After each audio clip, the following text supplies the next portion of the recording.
প্রিয় শিক্ষার্থী, আসসালামু আলাইকুম। সবাই আল্লাহর রহমতে ভালো আছো? আমরা গত ক্লাসে নবম অধ্যায়ের সকল সূত্র নিয়ে আলোচনা করেছি। আজকে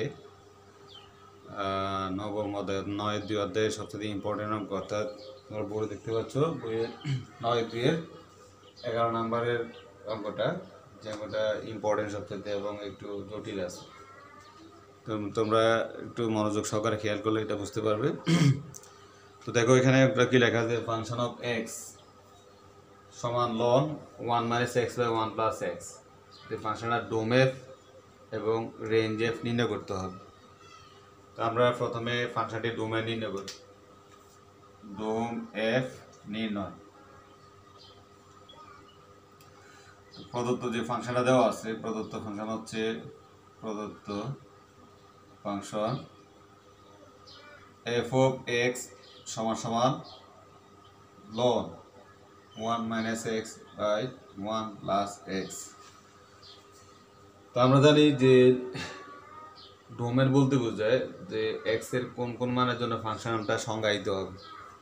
তো আমরা দেখতে পাচ্ছি যে এখানে যে এক্স এর যে অংশটা আছে এই সবটা অংশ, যেহেতু এখানে ফাংশনটা লনের ফাংশন, তো লগ বা লনের ক্ষেত্রে আমরা জানি ঋণাত্মক মান গ্রহণযোগ্য নয়।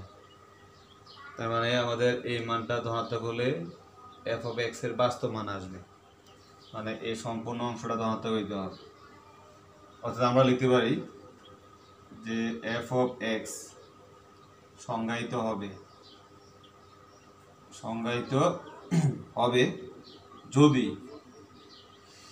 যদি 1 - x by 1 plus x greater than 0 হয়। 1 - x by 1 plus x greater than 0 হলেই ফাংশনটা সংজ্ঞায়িত হবে।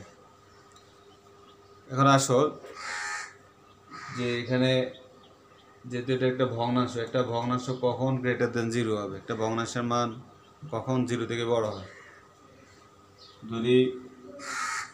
যেহেতু এটা ভগ্নাংশ, লব এবং হর দুইটাই ধনাত্মক হইতে হবে অথবা দুইটাই ঋণাত্মক হইতে হবে। আমরা জানি তোমার -a বাই -b, এটার ফলাফলটা গ্রেটার দেন 0, মাইনাস মাইনাস বাদ দিয়ে ধনাত্মক হবে, অথবা +a বাই +b, ওইটাও ধনাত্মক হবে। এখানে কোনো একটা মাইনাস কোনো একটা প্লাসের জন্য কিন্তু এটা লেস দেন 0 হবে। যেহেতু গ্রেটার দেন 0 আছে, একটা ফাংশন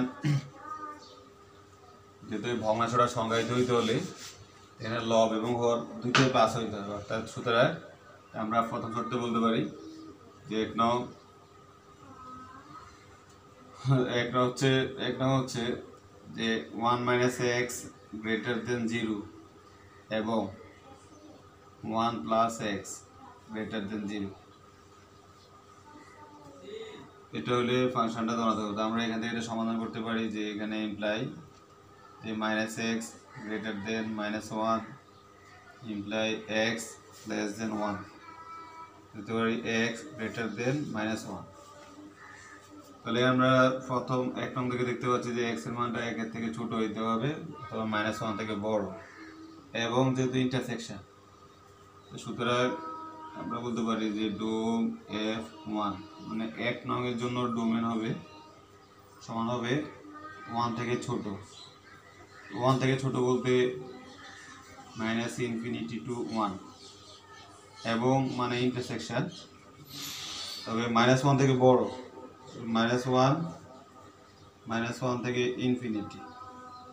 আমরা দুইটা মান যদি ইন্টারসেকশন করি কমন, এটা বোঝাবে যে -1 থেকে +1 পর্যন্ত, -1 থেকে +1।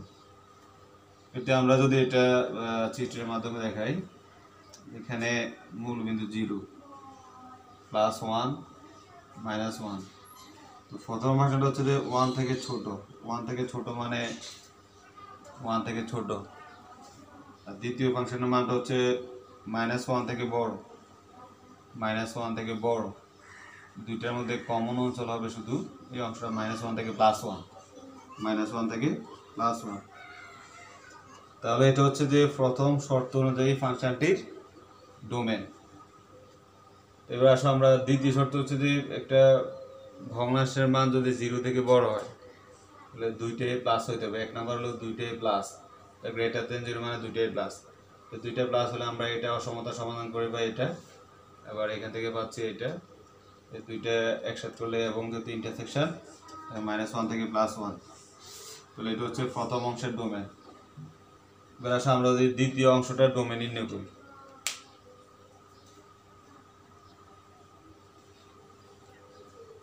তাছাড়া আবার যদি যে একটা আমরা জানি যে একটা ভগ্নাংশের মান গ্রেটার দেন 0 হইতে হলে দুইটাই ধনাত্মক হইতে হবে। এবার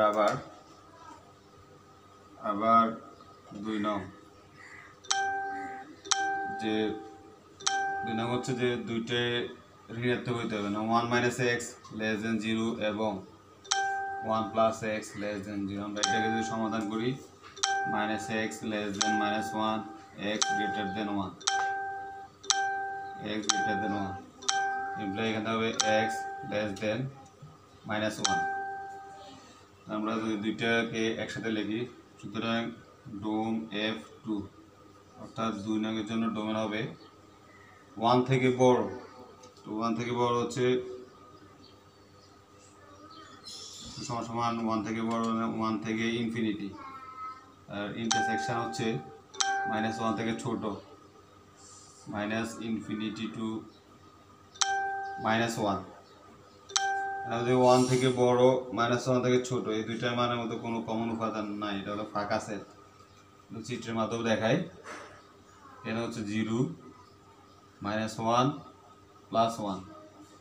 তো -1 থেকে ছোট মানে এদিকে আসবে, +1 থেকে বড় মানে ওইদিকে যাবে, দুইটার মধ্যে কোনো কমন উপাদান নাই, ফাঁকা সেট। সুতরাং প্রদত্ত ফাংশনের ডোমেন, প্রদত্ত ফাংশনটির ডোমেন সমান হবে ডোম f1 ইউনিয়ন ডোম f2। তার মানে আমাদের প্রথম অংশের ডোমেন ছিল -1 থেকে +1 ইউনিয়ন ফাঁকা, তারপর হচ্ছে -1 থেকে +1। এটা হচ্ছে ফাংশনটির ডোমেন।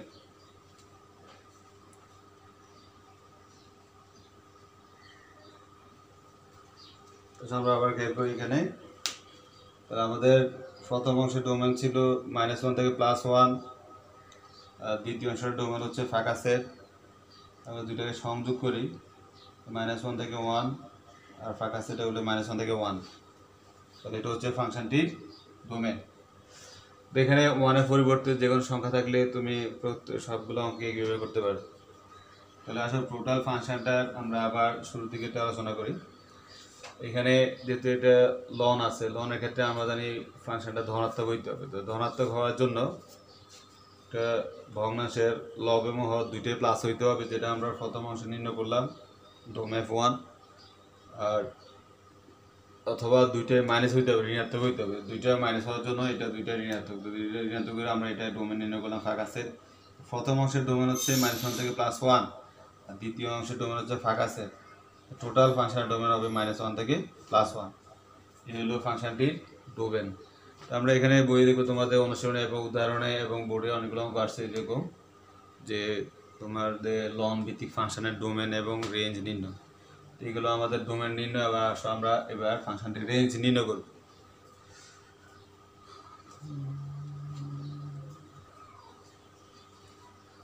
প্রিয় শিক্ষার্থী, আসো আমরা এবার ফাংশনটির রেঞ্জ নির্ণয় করব।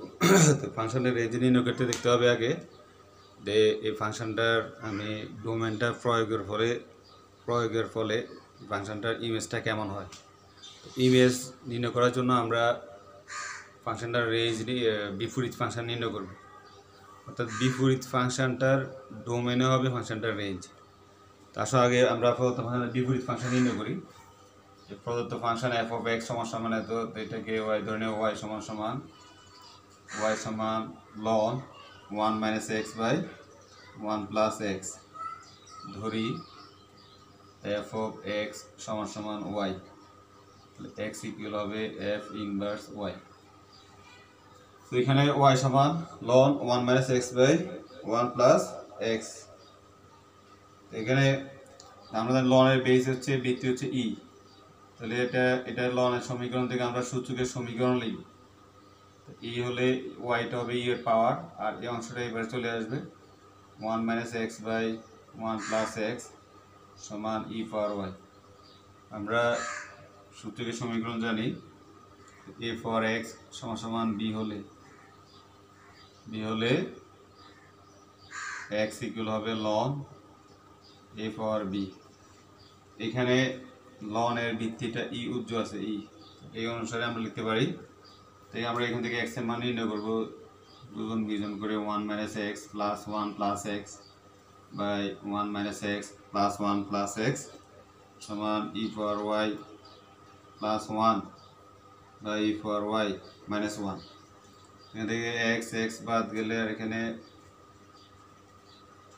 দুজন বিয়োজন করলে তো এটা মাইনাস হবে, বিয়োজন মাইনাস 1 মাইনাস এক্স 1 বাদ 2 by minus 2x e power y plus 1 by e power y minus 1। তো এখান থেকে আমরা গ্রহণ করে এক্স এর মান নির্ণয় করব। মাইনাস এক্স ইন্টু ই পাওয়ার ওয়াই প্লাস 1 সমান হচ্ছে ই পাওয়ার ওয়াই মাইনাস 1। এখান থেকে আমরা লিখি যে ইমপ্লাই এক্স ইকুয়াল হবে মাইনাস দ্বারা গুণ করলে 1 minus e power y by 1 plus e power y. এখানে আমরা লিখতে পারি এক্স এর যে মানটা, এক্স এর মান হচ্ছে এফ ইনভার্স ওয়াই, এক্স এর মান এফ ইনভার্স ওয়াই। লিখতে পারি এফ ইনভার্স ওয়াই সমান সমান 1 minus e power y by 1 plus e power y. ফাংশনকে সবসময় এক্স এর মাধ্যমে লিখতে হয়। লিখতে পারি এফ ইনভার্স এক্স সমান সমান 1 minus e power x by 1 plus e power x. তো এখানে আমরা দেখতে পাচ্ছি যেহেতু এটা সূচকীয় রাশি, এক্স এর যে কোনো মানের জন্য এই মানটা পজিটিভ হবে। এই মানটা ধনাত্মক হলে লবটা কখনো শূন্য বা ঋণাত্মক হবে না। শূন্য বা ঋণাত্মক যদি না হয় তাহলে এই মানটার যে এক্স এর যে কোনো মানের জন্য এই ফাংশন সংজ্ঞায়িত হবে। তো লিখতে পারি এক্স এর সকল বাস্তব মানের জন্য এফ ইনভার্স এক্স সংজ্ঞায়িত।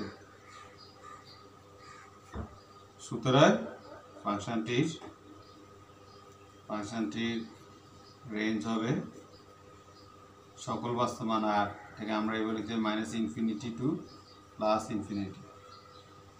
তাহলে আসলে জিনিসটাতে আমরা যে ফাংশনের রেঞ্জ নির্ণয় করতে হলে প্রথমে এটার বিপরীত ফাংশন নির্ণয় করতে হবে।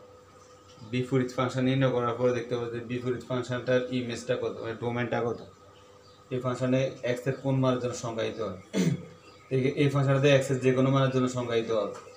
তাহলে এক্স এর যে কোনো মান বলতে আমরা বুঝি 8, তাহলে ফাংশনটার রেঞ্জ হবে 8।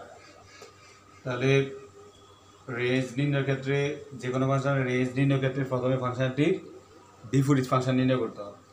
তো বিপরীত ফাংশন নির্ণয় করার পরে দেখতে হবে যে বিপরীত ফাংশনটার কোন মানের জন্য সংজ্ঞায়িত, ওই মানগুলো হবে ফাংশনটির রেঞ্জ।